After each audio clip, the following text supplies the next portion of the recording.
Hello friends.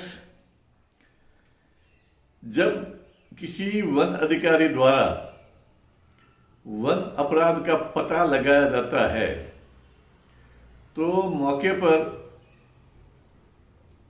One उपज और one अपराध में प्रयुक्त की गई सामग्री को जब्त किया जाता है, उसकी फर्ज जब्ती बनाई जाती है और मौके पर उपस्थित व्यक्ति जिसके द्वारा वन अपराध किया जा रहा था उसको गिरफ्तार किया जाता है, जिसकी फर्ज गिरफ्तारी बनाई जाती है।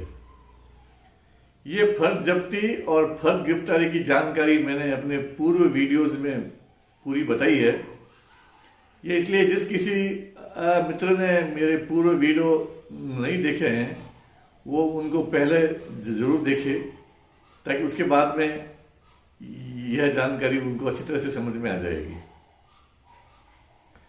तो फर्ज जब्ती और फर्ज गिरफ्तारी बनाने के बाद वो जो घटना स्थल होता है जहां वन अपराध घटित हुआ है या जहां वन अपराध का पता लगाया है, उस घटना स्थल का निरीक्षण वन अधिकारी द्वारा एवं उनके हमरा स्टाफ द्वारा बड़ी गहराई से और बारीकी से करना चाहिए, क्योंकि घटना स्थल पर अपराध के संबंध में बहुत सारे फैक्ट्स तथ्य होते हैं। इन फैक्ट्स को तथ्यों को एकत्रित करने की जिम्मेदारी वन अधिकारी की होती है। तो घटना स्थल के निरीक्षण के बाद वहाँ जो भी फैक्ट पाए जाते हैं उन फैक्ट्स को एक पेपर पे दर्ज करने होते हैं। उस पेपर या कागज को हमारे विभाग में, वन विभाग में मौका पंचनामा कहते हैं। तो मौका पंचनामा एक महत्वपूर्ण दस्तावेजी साक्ष्य होता है जिसके आधार पर वन अपराध के संबंधित सारे फैक्ट्स न्यायालय में साबित किए जाते हैं। तो मौका पंचनामा को बड़ी ध्यानपूर्वक मूर्तित करना चाहिए। घटना स्थल का एक भी तथ्य ऐसा नहीं हो जो मौका पंचनामा में अंकित होने से छूट गया हो। इसके साथ ही घटना स्थल की स्थिति और उसका व्यू एक ओकुलरली नजरीन तरीके से एक पेपर पर उसका नक्शा बनाया जाता है, उसको नजरी नक्शा कहते हैं। नजरी नक्शा किसी स्केल से या पैमाने से नहीं बनाया जाता है, आंखों से जो जितना अंदाज लगता है उस अंदाज के आधार पर वो नजरी नक्शा बनाया जाता है। अनेक बार मौका पंचनामा और नजरी नक्शा एक साथ ही बनाए जाते हैं और कई बार नजरी नक्शे और मौका पंचनामा अलग अलग भी बनाए जा सकते हैं। तो सबसे पहले मौका पंचनामा बनाने के बारे में मैं आपको जानकारी देता हूं।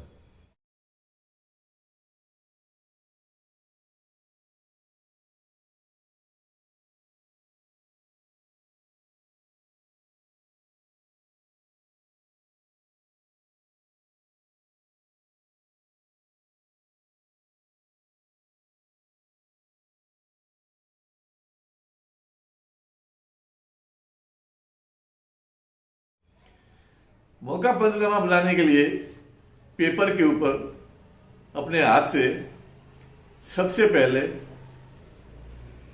मौका पंचनामा बनाने के दिनांक, समय और स्थान अंकित किया जाता है। स्थान में वहां भूमि का खसरा नंबर, वहां का स्थानीय नाम, गांव या शहर का नाम, पुलिस थाने का नाम, तहसील व जिले का नाम अंकित किया जाता है। और यदि घटना स्थल वन भूमि के अंदर हो तो उस वन खंड का नाम, इसकी बीट संख्या, खसरा नंबर, वन नाका, वन रेंज और वन मंडल का नाम अंकित किया जाता है। इसके अलावा आजकल जीपीएस सबके पास में होता है, तो घटना स्थल का जीपीएस से कोऑर्डिनेट्स लेकर के मौका पंचनामा में अंकित कर दिए जाने चाहिए, जो ताकि जीटी शीट पर उसका सत्यापन किया जा सकता है। इसलिए जीपीएस के कोऑर्डिनेट्स मौका पंचनामा में अंकित करने बहुत जरूरी है।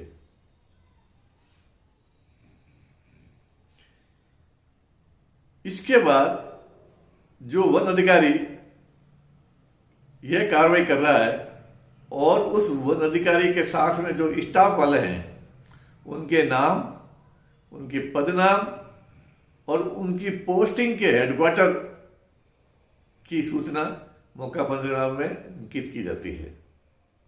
ये सब अंकित हो जाते हैं तो कार्रवाई के समय जो स्थानीय लोग या अन्य लोग वहां मौके पर उपस्थित होते हैं, उन लोगों को गवाहों के रूप में लेकर उनके नाम, उनके पिता का नाम, उनकी जाति, उम्र और पते का विवरण मौका पंचनामा में कर दिया जाता है। और ये मौका पंचनामा किस वन अपराध के तहत मूर्तित किया जाता है, उस वन अपराध का संक्षिप्त विवरण और अधिनियम की धारा या किसी नियम का नियम संख्या अंकित कर देना चाहिए। और इसके बाद इसके डिस्क्रिप्शन में सबसे पहले ये आना चाहिए कि वन अपराध का पता कैसे चला, क्या किसी की सूचना पे पता चला या गश्त करने के दौरान इसका पता चला। तो वन अपराध के पता चलने का सार गर्भित विवरण अंकित होना चाहिए। और पता चलने के बाद जब वन अधिकारी मौके पर पहुंचे तो उस समय मौके पर क्या घटना घट रही थी उसका पूरा विवरण उस मौका पंचनामा में अंकित करना चाहिए। इसके बाद जो मौके पे वन उपज व अन्य सामग्री जब्त की गई और उसकी फर्ज जब्ती बनाई और मौके पर उपस्थित अभियुक्त को अरेस्ट किया गया और उसकी फर्ज गिरफ्तारी बनाई गई, उसका विवरण भी अंकित किया जाना चाहिए। और मौका निरीक्षण के समय मौके पर क्या क्या तथ्य प्राप्त होते हैं जिससे वन अपराध होना साबित होता है, उन सुसंगत तथ्यों की पूरी जानकारी मौका पंचनामा में अंकित की जानी चाहिए। इसके अलावा इस मौका पंचनामा में घटना स्थल के आस पड़ोस का विवरण भी अंकित होना चाहिए कि उनकी घटना स्थल के पूर्व दिशा में क्या है, पश्चिम में क्या है, उत्तर में क्या है, दक्षिण में क्या है, और घटना स्थल पर कोई मुश्किल बिंदु हो तो उसका भी उसके अंदर विवरण और घटना स्थल की दूरी अंकित होनी चाहिए। मौका पंचनामा बनाते समय घटना स्थल की पूरी फोटोग्राफी करनी चाहिए। जो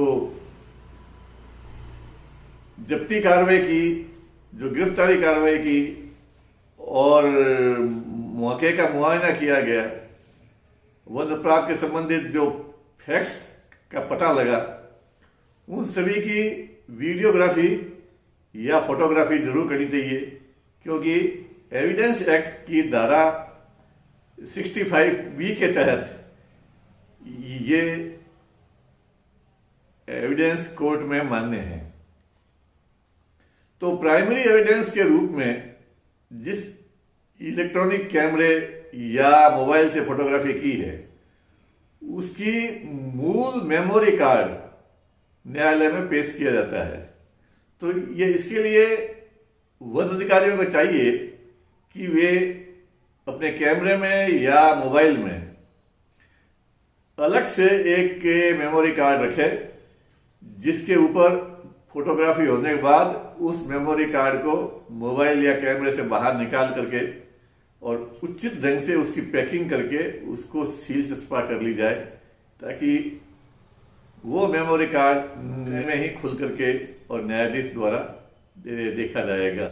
यदि इस मेमोरी कार्ड से यदि फोटोग्राफ लिए जाने हो, तो जो फोटोग्राफर है, दुकानदार है, उसके द्वारा फोटोग्राफ लेने के बाद वो उसके द्वारा इस मेमोरी कार्ड को उचित ढंग से पैक करके सील चस्पा करके, और वो उसके हस्ताक्षर होते हैं, और कोई फोटोग्राफ के पीछे भी उस फोटोग्राफर का नाम, पता आदि अंकित किया जाता है, क्योंकि वह फोटोग्राफर ऐसे मामलों में एक मौखिक साक्ष्य के रूप में कोर्ट में पेश किया जा सकता है। तो मौका फंसनामा के समय घटना स्थल के फोटोग्राफ और वीडियोग्राफ जरूर करवाना चाहिए। आजकल कैमरों में जीपीएस कोऑर्डिनेट भी फोटोग्राफ में आ जाते हैं, तो वो एक बहुत अच्छा साक्ष्य होता है कि ये इस स्थल पर ये घटना हुई। इस फोटोग्राफी और वीडियोग्राफी की कार्रवाई को मौका फंसनामा में अंकित करने के बाद नजरी नक्शा बनाया जाना चाहिए। नजरी नक्शा में सबसे ऊपर नॉर्थ यानी उत्तर दिशा अंकित की जानी चाहिए।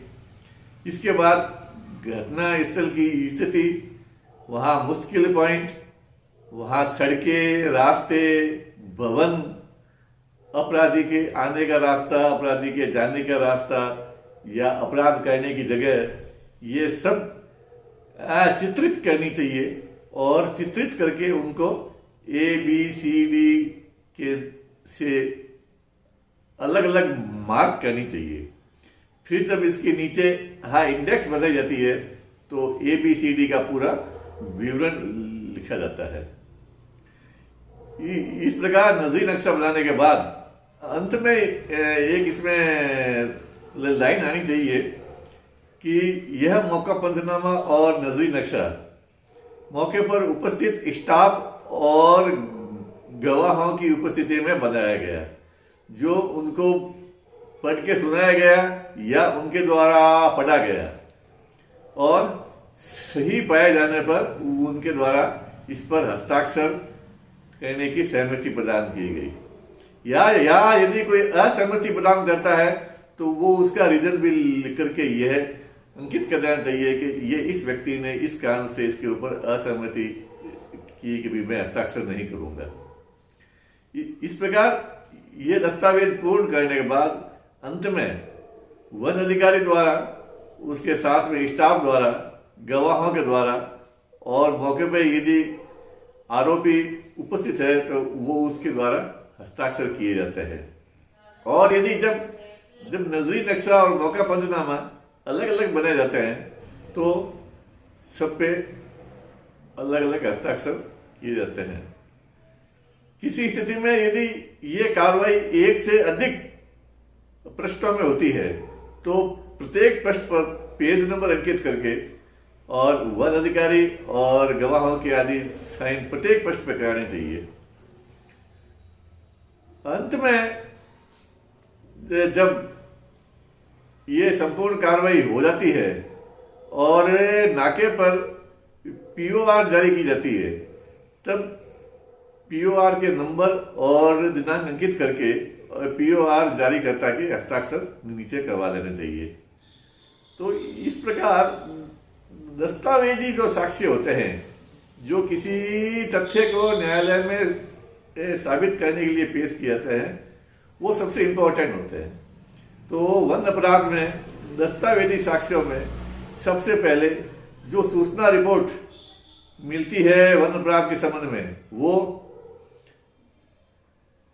फर्द जब्ती, फर्द गिरफ्तारी, मौका पंचनामा, नजरी नक्शा, फोटोग्राफ और वीडियोग्राफ, और उस वनखंड के नोटिफिकेशन की कॉपी, GT शीट पर घटना स्थल को मार्क करके उसकी कॉपी, जब्त सामग्री को जब सुपरनामे पे छोड़ी जाती है या मालखाना रजिस्टर में इंदराज किया जाता है तो उसकी प्रतिलिपि और गिरफ्तार किए गए आरोपी को जब बंद पत्र पे छोड़ा जाता है तो बंद पत्र, ये समस्त दस्तावेज, ये साक्ष्य होते हैं जो परिवार के साथ लगा करके न्यायालय में पेश किए जाते हैं। इसके अलावा परिवार के साथ ओरल साक्ष्यों के लिए, मौखिक साक्ष्यों के लिए एक सूची गवाहान पेश की जाती है। वो उसके अंदर उस केस के जो समस्त गवाह होते हैं वो उनकी लिस्ट में नाम, पिता का नाम, जाति, पता आदि होता है, जिसके आधार पर न्यायालय में तलब करके और उनके मौखिक साक्ष्य लेते हैं। जब्त की गई सामग्री की भी एक सूची लगाई जाती है कि उस सामग्री से वन अपराध होने के तथ्य साबित किए जा सकते हैं। इसको अपन बाद में जब न्यायालय में परिवाद के पेश करने के तरीके के बारे में वीडियो बनाएंगे तो उसके अंदर विस्तृत रूप से मैं आपको जानकारी दूंगा। तो फिलहाल इस वीडियो में मौका पंचनामा और नजरी नक्शा कैसे बनाया जाता है इसके ऊपर मैंने आपको जानकारी दी और ये महत्वपूर्ण दस्तावेज होता है। अंत में मैं मेरे दर्शकों से एक अपील करना चाहता हूं कि वन अपराध, वन्य जीव अपराध और अन्य वन कानूनों के संबंध में मैं पूरे वीडियोस बनाऊंगा। इसलिए जो भी मेरे दर्शक है वो मेरे वीडियो को सब्सक्राइब जरूर करें, क्योंकि सब्सक्राइब करने से मुझे सपोर्ट मिलता है और आगे वीडियो बनाने की मुझे प्रेरणा मिलती रहेगी। और ये वीडियो आपके नौकरी में और सेवा में काम आने की चीज़ है, तो इसलिए आप मुझे सपोर्ट करने के लिए मेरा चैनल जरूर सब्सक्राइब करें। धन्यवाद।